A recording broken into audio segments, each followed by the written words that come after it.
अस्सलाम वालेकुम guys, welcome back to my channel. आज हमने करना है चैप्टर नंबर 3 एक्सरसाइज 3.5 का क्वेश्चन नंबर 5 पार्ट 1 और पार्ट 2। पार्ट 1 के अंदर ये दिया हुआ है, इसको हमने सॉल्व करना है एचेलॉन फॉर्म से। सबसे पहले एचेलॉन फॉर्म होती क्या है, सिंपल आपको एक छोटा सा कॉन्सेप्ट देता हूँ, उससे आपको समझ आ जाएगी। उससे तीनों पार्ट नंबर 1, 2 और क्वेश्चन नंबर 6 तीनों क्वेश्चन इजीली सॉल्व हो जाएंगे। तो एचेलॉन फॉर्म होती क्या है, सबसे पहले लेट्स सपोज ये मैट्रिक्स है 4x4 की।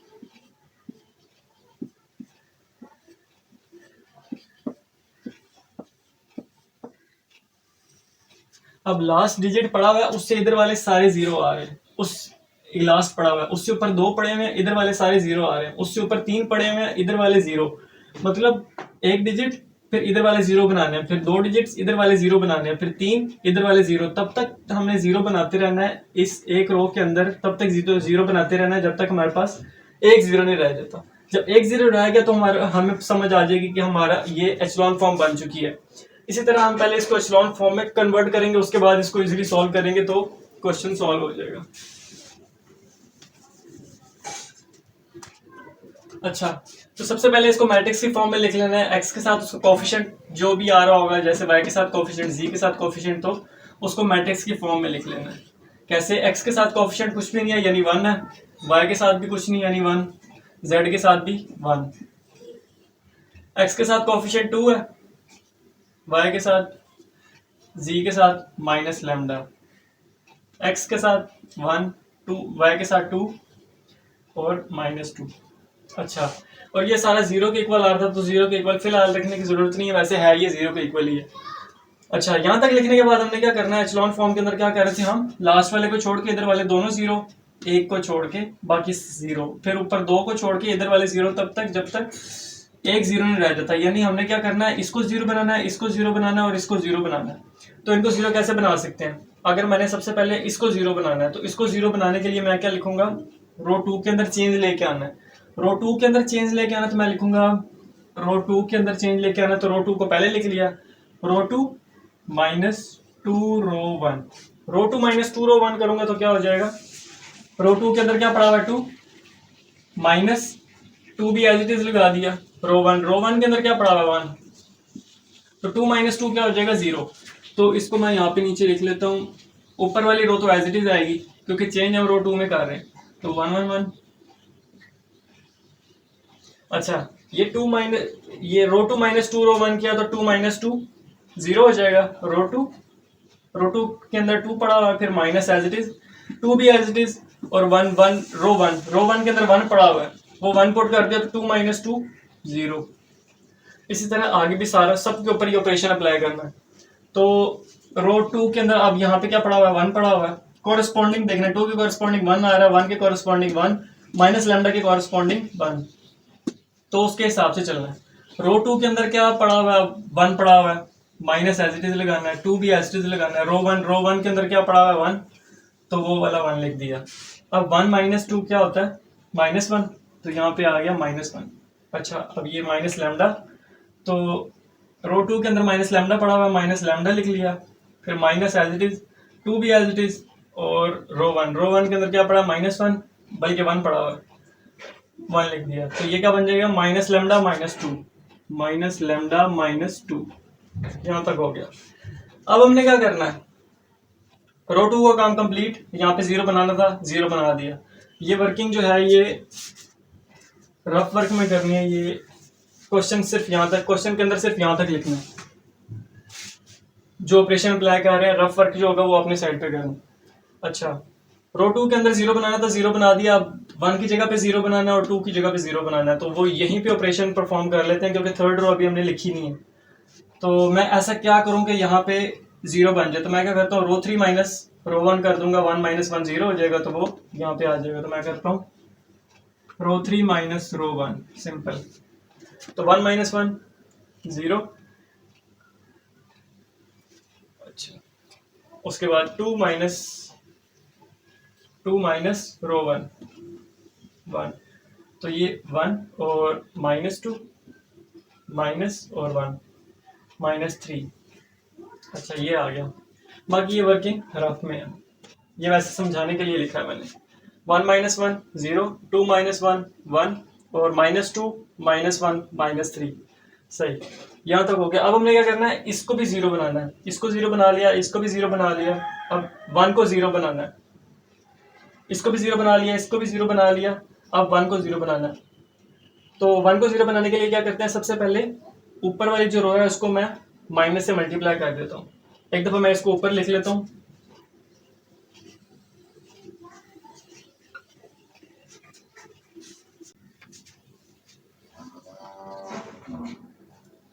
One zero zero, 1 -1 1, 1 minus lambda -2 और -3।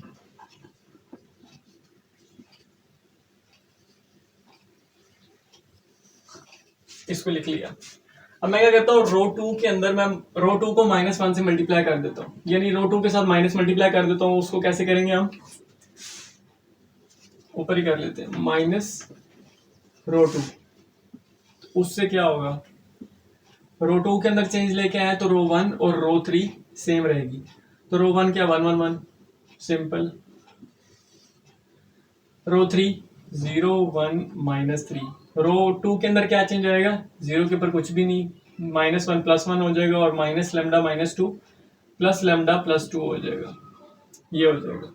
और ये वाला जो स्टेप है ये यहाँ पे नहीं लिखना, यहाँ पे लिखना है, जिसके अंदर चेंज आ रहा होगा, जहाँ पे चेंज आ रहा होगा। अच्छा, यहाँ तक आ गया। अब हम क्या करते हैं, सिंपली क्या करते हैं, रो 3 को माइनस कर देते हैं रो 2 से। तो वो ऑपरेशन में अप्लाई कर लेते हैं, रो 3 माइनस रो 2। तो रो 3 के अंदर चेंज लेके आना है, यहाँ पे जीरो बनाना है, इसलिए मैंने क्या किया, रो 3 को पहले लिख लिया है। अब रो 3 के अंदर चेंज लेके आना है, तो रो 1 और रो 2 सेम एज इट इज रहेंगी। तो रो 1 और रो 2 को एज इट इज लिख लेना, 1 1 1 0 1 लैम्डा +2, और रो 3 माइनस रो 1 करना है, 0 -1 कितना हो जाएगा,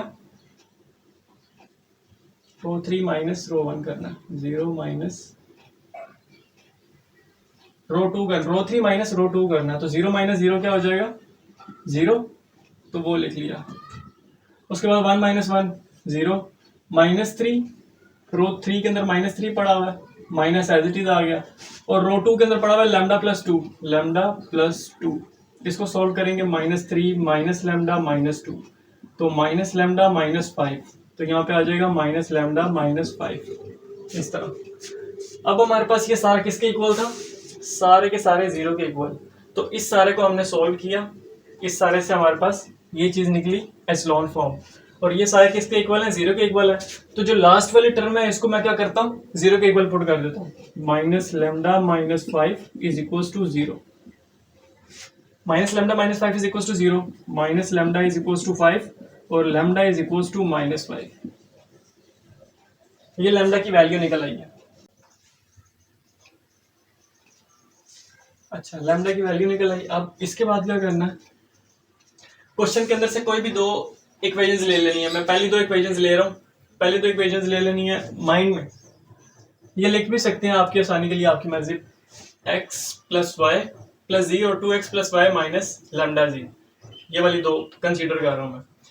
तो कौन कौन से हमारे पास वेरिएबल्स है, x y z, वो लिख लिए, x is equal to y minus के साथ इज इक्वल टू z, और इन सब का नीचे लेना है आप डिटर्मिनेंट, इजी सा मेथड है। अच्छा, जब x का हमने डिटर्मिनेंट लेना है, x के नीचे डिटर्मिनेंट फाइंड करेंगे, तो x वाले टर्म्स को हमने इग्नोर कर देना है, ये इसको इग्नोर कर देंगे यहाँ से।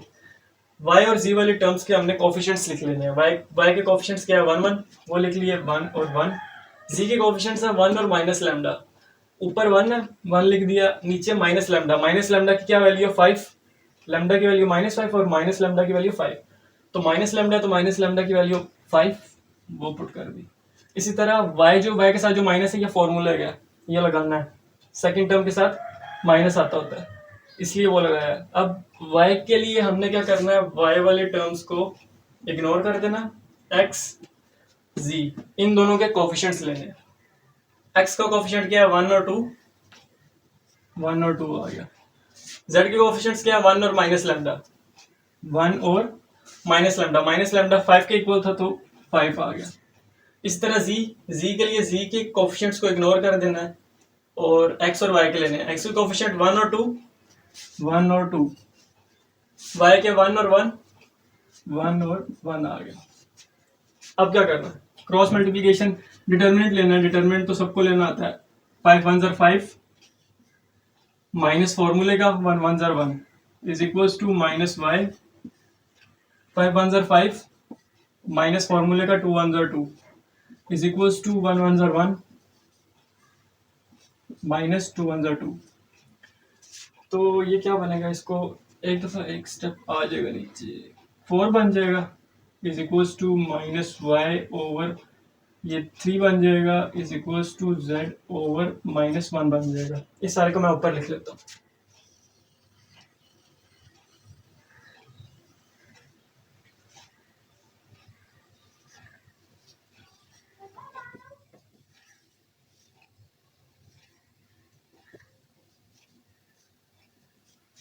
अच्छा, z ओवर माइनस 1 है, ये भी नेगेटिव ये भी नेगेटिव, दो टर्म्स हमारे पास नेगेटिव आ रही हैं। दो टर्म्स नेगेटिव आ रही हैं तो मैं क्या करता हूँ, माइनस से सबको मल्टीप्लाई करता हूँ, दो पॉजिटिव हो जाएंगी एक नेगेटिव रह जाएगी।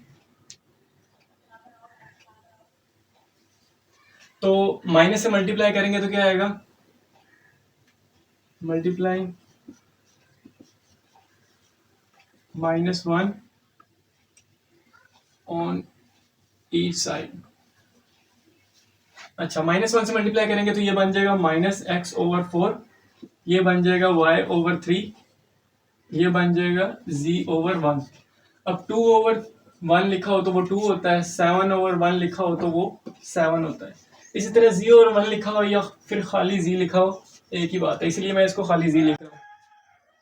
अब जब यहाँ तक हमारी वैल्यूज आ गई, मैं क्या करता हूँ, लेट कर लेता हूँ z को किसी भी वेरिएबल से, मैंने लेट्स सपोज t नाम रख लिया, t के इक्वल पुट कर दिया। अब z is equal to t हो गया। अब y ओवर 3 किसके इक्वल है, z के इक्वल, वो लिख लेता हूँ।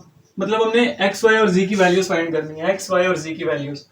तो z की वैल्यू को मैंने पुट कर दिया किसी भी वेरिएबल के इक्वल, लेट्स सपोज t के इक्वल, कुछ भी नाम रख सकते हैं। तो अब z की वैल्यू एक निकल आई। अब मैं क्या करता हूँ, y ओवर 3 z के इक्वल है इज इक्वल टू z कर दिया। अब y over 3 as it is लिख दिया इज इक्वल टू z की क्या वैल्यू है, t लिख दिया, z की जगह बस t पुट कर दिया, y over 3 as it is. y की क्या वैल्यू निकल आई, 3t, y की भी वैल्यू निकल आई, z की भी वैल्यू निकल आई। अब जैसे y ओवर 3 z के इक्वल था, इसी तरह माइनस एक्स ओवर 4 भी z के इक्वल है। तो मैं इसको भी ऐसे ही पुट कर लेता हूँ, minus x over 4 is equal to z।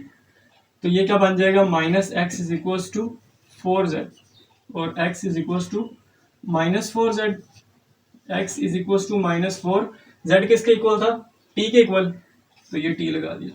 तो ये हमारे पास आ गई x, y और z की वैल्यूज। x, y, z की वैल्यूज फाइंड हो गई और यहाँ तक हम कह देंगे हमारा क्वेश्चन कंप्लीट हो गया। क्वेश्चन इजी सा था। इस तरह का क्वेश्चन आएगा, क्वेश्चन के अंदर सबसे पहले क्या करना है, उसको एचलॉन फॉर्म में कन्वर्ट करना है। एचलॉन फॉर्म क्या होती है, मैंने आपको बताया है, इस फॉर्म में कन्वर्ट करना होता है। इस फॉर्म को कहते हैं एचलॉन फॉर्म। तो क्वेश्चन को सॉल्व करके रोज को आपस में ही हमने मल्टीप्लाई सब्ट्रैक्ट वगैरह करके ऑपरेशंस लगा के एचलॉन फॉर्म में कन्वर्ट करना है। एचलॉन फॉर्म में कन्वर्ट करने के बाद हमारे पास लैम्डा की वैल्यू आ जाएगी। जो लैम्डा की वैल्यू आएगी उससे ही हमारे पास आगे वैल्यूज निकलेंगी। जैसे हमारे पास लैम्डा की वैल्यू -5 आई थी, वो हमने पुट की। उसके बाद डिटर्मिनेंट्स लेने के बाद हमारे पास x की वैल्यू, y की वैल्यू और z की वैल्यू निकल आई और वैल्यूज निकल आई, तो हम कह देंगे क्वेश्चन सॉल्व। अब करते हैं इसका पार्ट नंबर 2। अच्छा, ये है क्वेश्चन नंबर 5 का सेकंड पार्ट। सेकंड पार्ट के अंदर भी क्या करना है, सिंपल इसको मैट्रिक्स के फॉर्म में लिख लेना है एचलॉन फॉर्म बनाने के लिए। तो इसको मैट्रिक्स के फॉर्म में लिख लेते हैं। सबसे पहले एचलॉन फॉर्म मैंने बता दिया क्या होता है। x1 का कोएफिशिएंट 1, x2 का कोएफिशिएंट 4, x3 का कोएफिशिएंट लैम्डा 2 1। कोएफिशिएंट्स देखना, x1 का कोएफिशिएंट 2, x2 का कोएफिशिएंट 1 है तो 1 लिख दिया, x3 का कोएफिशिएंट -3 तो -3, x1 का कोएफिशिएंट 3 लैम्डा -4, ये लिख लिया। अब क्या करना है, एचलॉन फॉर्म बनाने के लिए क्या करते होते हैं, यहाँ पे जीरो बनाना है, यहाँ पे जीरो बनाना है और यहाँ पे जीरो बनाना है। एचलॉन फॉर्म में यहाँ पे लिख देता हूँ 1 1 1 0 1 1 0 0 1, इस फॉर्म में लेके आना है। तो इस फॉर्म में क्या है, ये 3 जीरो आ रहे हैं, ये 3 जीरो, यहाँ पे हमने जीरो बनाना है, 2 3 और लैम्डा को जीरो बनाना है। इसको जीरो बनाने के लिए क्या करते हैं, यहाँ पे हम कुछ ऐसा फंक्शनैलिटी परफॉर्म करते हैं जिसकी वजह से जीरो बन जाए, जीरो बन जाए, जीरो बन जाए। तो मैं क्या करता हूँ, 2 को जीरो बनाने के लिए रो टू के अंदर चेंज लेके आना, तो रो 2 को पहले लिख लिया -2 रो 1, रो 2 -2 रो 1 करेंगे तो यहाँ पे जीरो बन जाएगा। कैसे, रो 2 के अंदर क्या पड़ा हुआ है 2, वो लिख लिया, -2 भी ऐसे ही आ गया, रो 1 के अंदर क्या पड़ा हुआ है 1, रो 2 के अंदर 2 पड़ा हुआ था, रो 1 के अंदर 1 पड़ा हुआ है, तो वो 1 लिख दिया। 2 - 2 क्या हो जाएगा 0, तो वो लिख दिया यहाँ पे। अब रो 2 के अंदर चेंज आ रहा था तो रो 1 एज इट इज आएगी 1 4 लैम्डा, ये लिख लिया। उसके बाद रो 2 के अंदर क्या आ जाएगा 2 - 2, यहाँ पे क्या आ जाएगा 0। अब इसके ऊपर परफॉर्म करना है, इस कांस्टेंट के कॉरेस्पॉन्डिंग 4 को देखना है। तो रो 2 के अंदर 1 पड़ा हुआ, 1 लिख लिया, माइनस एज इट इज, 2 भी एज इट इज, रो 1 के अंदर इसके कॉरेस्पॉन्डिंग 4 पड़ा हुआ है तो 4 लिख लिया। 4 2 द रेट 1 -8 -7, अच्छा 1 -8 -7। अब ये इसके लिए इसके कॉरेस्पॉन्डिंग देखना है जो लैम्डा पड़ा हुआ है, तो रो 2 के अंदर -3 पड़ा हुआ है तो -3 माइनस एज इट इज, 2 भी एज इट इज, और रो 1 में क्या पड़ा लैम्डा, तो ये क्या बन जाएगा -3 -2 लैम्डा, -3 -2 लैम्डा, वो लिख दिया। अब यहाँ पे तो मैंने जीरो बना लिया, अब यहाँ पे जीरो बनाना और यहाँ पे जीरो बनाना, और मैं यहाँ पे ही कोई ऐसी फंक्शनैलिटी, ये जो है ये हमने लिखना है, ये जो रफ वर्क है ये हमने साइड पे परफॉर्म करना है रफ वर्क के तौर पे। इसको मैं मिटा देता हूँ।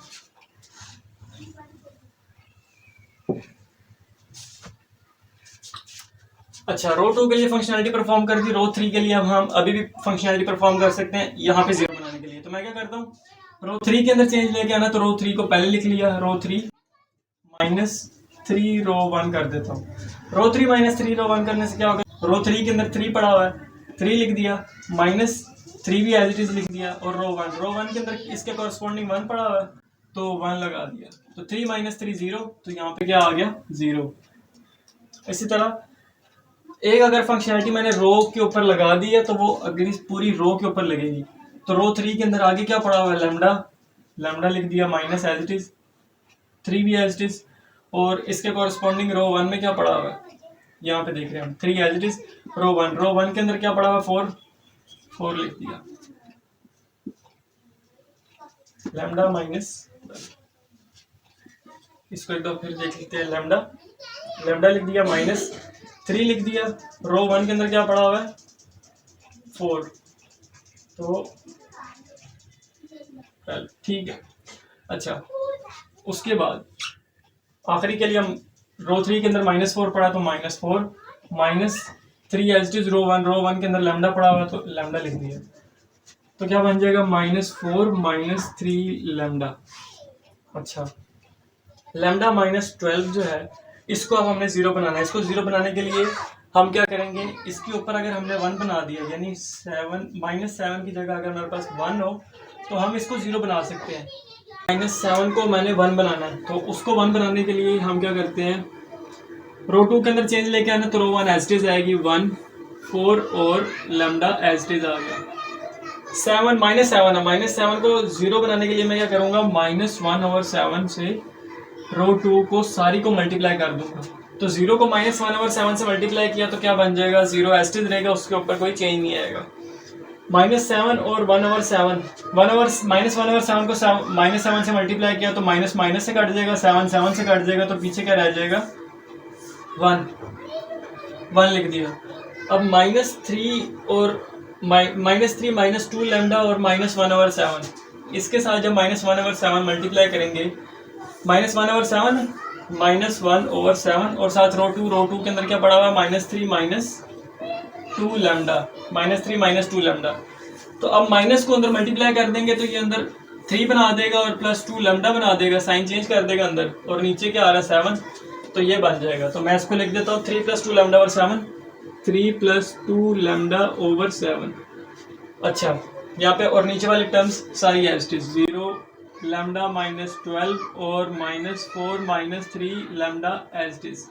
अब इसको मैं ऊपर लिख लेता हूँ अपनी आसानी के लिए, अच्छा,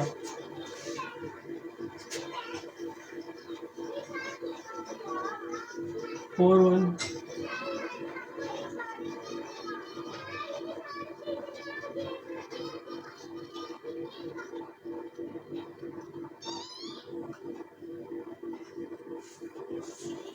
अच्छा इसको मैंने सेम एज इट इज ऊपर लिख लिया। अब हमने क्या करना है, ये 4 के साथ नीचे 1 है। अच्छा अब हमें क्या करना है, इधर 0 बना लिया, इधर 0 बना लिया। अब यहाँ पे 0 बनाने के लिए हमने -7 को 1 बनाया। अब यहाँ पे जब हमारे पास 1 बन गया तो अब इसको 0 बनाना आसान है। कैसे, मैं क्या करता हूँ, रो 3 के अंदर चेंज लेके आना, इसको 0 बनाना, तो रो 3 को पहले लिख लिया, माइनस इसी टर्म को मैं रो 2 के साथ मल्टीप्लाई कर देता हूँ। क्या है, लैम्डा -12 रो 2। अब इसको सॉल्व करेंगे तो हमारे पास यहाँ पे 0 बन जाएगा। कैसे, रो 3 के अंदर क्या पड़ा हुआ है, lambda -12, lambda -12 minus as it is लगा दिया, लैम्डा -12 भी एज इट इज लगा दिया। रो 2 के अंदर क्या पड़ा हुआ, 1 लगा दिया, तो लैम्डा -12 माइनस, अंदर मल्टीप्लाई करेंगे तो लैम्डा माइनस हो जाएगा और 12 प्लस हो जाएगा। 1 को मल्टीप्लाई करेंगे कोई फर्क नहीं पड़ेगा, तो माइनस लैम्डा और प्लस लैम्डा, -12 और +12 कैंसिल, तो ये सारे 0 बन जाएंगे, सारे 0 बन जाएंगे। तो मैं क्या करता हूँ, first 2 terms as it is आ जाएंगी, 1 4 और लैम्डा 0 1 3 + 2 लैम्डा ओवर 7 और ये 0, रो 3 माइनस रो 2, यानी रो 3 में से रो 2 माइनस करना है। 0 में से 0 के साथ कुछ भी मल्टीप्लाई करके 0 करो तो वो 0 ही होगा। ये हमने अभी कैलकुलेट किया जो हमारे पास 0 निकला था। और -4 -3 को रो 3 के अंदर क्या पड़ा, -4 -3 लैम्डा, रो 3 के अंदर ये पड़ा हुआ है, फिर माइनस एज इट इज, ये भी एज इट इज लिख लेते हैं, लैम्डा -12 रो 2 के अंदर क्या पड़ा हुआ है, ये 3 + 2 लैम्डा ओवर 7, 3 + 2 लैम्डा ओवर 7 आ गया, 7। अच्छा इसको अब सॉल्व कर लेते हैं, -4 -3 लैम्डा, -3 लैम्डा माइनस लैम्डा को अंदर मल्टीप्लाई कर लेते हैं तो -3 लैम्डा और +2 लैम्डा स्क्वायर, लैम्डा को 2 लैम्डा से किया, उसके बाद -12 को 3 से किया तो ये बन जाएगा -36 -24 लैम्डा और इस सारे के नीचे क्या आ जाएगा, 7। अब 7 को इन दोनों के साथ मल्टीप्लाई करते हैं, 7 4 -28 -21 लैम्डा, माइनस को अंदर मल्टीप्लाई कर देंगे तो 3 lambda -2 lambda square +36 +24 lambda whole के नीचे 7। अब 21 लैम्डा -3 लैम्डा कितना बन जाएगा, 24 लैम्डा माइनस के साथ, और ये पड़ा हुआ है प्लस के साथ, तो ये कैंसिल, पीछे क्या बच जाएगा, -2 लैम्डा स्क्वायर -2 लैम्डा स्क्वायर -28 और +36, ये बन जाएगा +8/7। -2 कॉमन लिया ऊपर से तो अंदर बच जाएगा लैम्डा स्क्वायर -4 और नीचे 7 है तो 7 को मैंने ऐसे लिख दिया। तो हमारा क्या आंसर आ रहा है, -2/7 -2/7 लैम्डा स्क्वायर -4 लैम्डा स्क्वायर -4 ये आ रहा है। तो ये रफ वर्किंग है, ये साइड पे करनी है, हमारे पास मेन ये बनेगा। अच्छा ये बन जाएगा, ये बनने के बाद इसको सोल्व किया तो हमारे पास ये चीज़ बनी है, और ये सारे किसके इक्वल थे, 0 के इक्वल। तो हम इसके अंदर जो लास्ट वाली टर्म है उसको 0 के इक्वल पुट कर देंगे। लास्ट टर्म ये वाली है तो इसको 0 के इक्वल पुट करते हैं, 2/7 लैम्डा स्क्वायर -4 = 0। तो 7 इधर डिवाइड हो रहा है, उधर जाके 0 से मल्टीप्लाई 0, 2 इधर मल्टीप्लाई हो रहा है, उधर जाके 0 से डिवाइड 0, पीछे क्या रह जाएगा, माइनस लैम्डा स्क्वायर -4 = 0, ये रह जाएगा। माइनस को अंदर मल्टीप्लाई किया, minus lambda square +4 = 0, lambda square = -4 minus से कैंसिल, लैम्डा = 2। अब जब लैम्डा की वैल्यू निकल आई उसके बाद हमने क्या करना है, कोई सी दो इक्वेशंस ले लेनी है। पहले क्वेश्चन की तरह मैं फर्स्ट और सेकंड इक्वेशन ले रहा हूँ, उसके अंदर हम लिख लेते हैं x1 = -x2 = x3। इनके नीचे डिटर्मिनेंट्स x1 है, x1 के नीचे हमने क्या लिखना है, x2 और x3 के कोरस्पॉन्डिंग जो भी हमारे पास कॉन्स्टेंट्स पड़े हुए हैं, x2 और x3। x1 की बारी x1 को इग्नोर कर देना है, x2 के अंदर क्या पड़ा हुआ है, 4 और 1, x3 के अंदर क्या पड़ा हुआ -3 और लैम्डा, -3 और लैम्डा, लैम्डा की क्या वैल्यू निकली 2 पुट कर दिया। अच्छा x2, ये x2 के साथ माइनस फॉर्मूले का ये लाजमी लगाना है।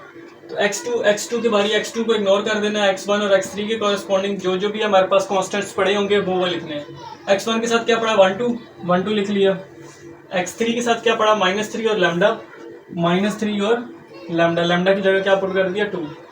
फिर x3 के कॉरेस्पॉन्डिंग देख, x3 को इग्नोर कर देना, उसके अलावा x1 और x2 के कॉरेस्पॉन्डिंग कॉन्स्टेंट्स को लिखना है 1 2 4 1। इनके डिटरमिनेंट्स ले लेने हैं, x1 ओवर -12 4 3 12, साथ माइनस था तो माइनस, उसके बाद ये माइनस फॉर्मूले का 2 1 2 is equals to minus x2 over 2 2 4 minus फॉर्मूले का और 3 1 3, बल्कि 3 1 3 हो गया, माइनस आ रहा है साथ वो लिख लिया, उसके बाद माइनस फॉर्मूले का 2 2 4 is equals to x3 over 1 1 1 minus फॉर्मूले का 4 2 8। तो ये बन जाएगा x1 over -14 is equals to minus x2 over -7 is equals to x3 over -7। ये भी -7, -1 और -8 -7, ये माइनस माइनस से कट गया तो यहाँ पे लिखने की जरूरत नहीं है। अब मैं क्या करता हूँ, इसको ऊपर लिख लेता हूँ, x over -14 x1 over -14 is equals to x2 over 7 is equals to x3 over -7। सबको क्या करता हूँ -7 से मल्टीप्लाई कर देता हूँ। सबको मल्टीप्लाई करेंगे तो क्या आ जाएगा, x1 ओवर 2 आ जाएगा is equals to x2 over 1 आ जाएगा is equals to x3 over x, इधर बल्कि माइनस आएगा और इधर +1 आ जाएगा, तो +1 लिखने की जरूरत नहीं है। इसके साथ जब मैं -7 को मल्टीप्लाई करूंगा तो 7 7 से कैंसिल और माइनस आ जाएगा, तो वो वाला माइनस इधर आ जाएगा। इधर -7 को -7 से करूंगा तो माइनस माइनस से कैंसिल, 7 7 से कैंसिल, तो इधर 1 आ जाएगा। तो x3 और 1 है, मैंने पहले भी बताया x3 और किसी भी टर्म के नीचे 1 लिखा हो तो वो x ऊपर वाला न्यूमिनेटर ही कंसीडर होता है, डिनोमिनेटर नहीं कंसीडर होता। तो इसको ऐसे लिख लो या फिर नीचे मान लिख लो, एक ही चीज़ है। तो यहाँ पे आके हमने क्या कर लेना है, x3 को पुट कर देना है, let x3 is equals to t। x3 की वैल्यू फाइंड करनी है, x1 x2 और x3 इनकी हमने वैल्यूज फाइंड करनी है, x1 x2 x3। तो जब हमारे पास यहाँ तक पहुँच जाएंगे तो हमने x3 को हमने किसी भी वेरिएबल के इक्वल लिख लेना, t के इक्वल। मैंने अपनी मर्जी से कोई भी वेरिएबल ले लिया, आप अपनी मर्जी से कोई वेरिएबल ले सकते हैं। x3 is equals to t के इक्वल पुट कर देना है, क्यों, x1 x2 x3 की वैल्यूज फाइंड करने के लिए।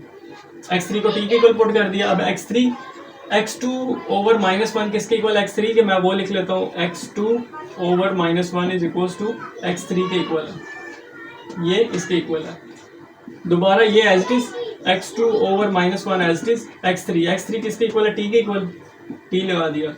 x2 is equals to -t, तो x2 की क्या वैल्यू निकल आई, x3 की t और x2 की -t। अब जैसे x2 ओवर -1 x3 के इक्वल था, इसी तरह x1 ओवर 2 भी x3 के इक्वल है। तो मैं लिख लेता हूँ x1 over 2 is equals to x3, x1 is equals to 2x3, x1 is equals to 2, x3 किसके इक्वल है, t के इक्वल है, तो यहाँ पे t लगा दिया, तो ये हमारे पास x1 की वैल्यू निकल आई।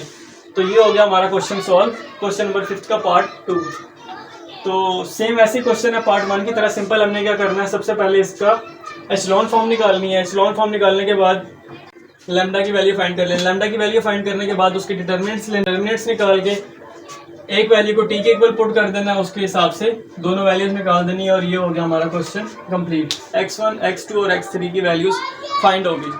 समझ आइए तो चैनल को लाइक करें, सब्सक्राइब करें, शेयर करें। Thank you so much.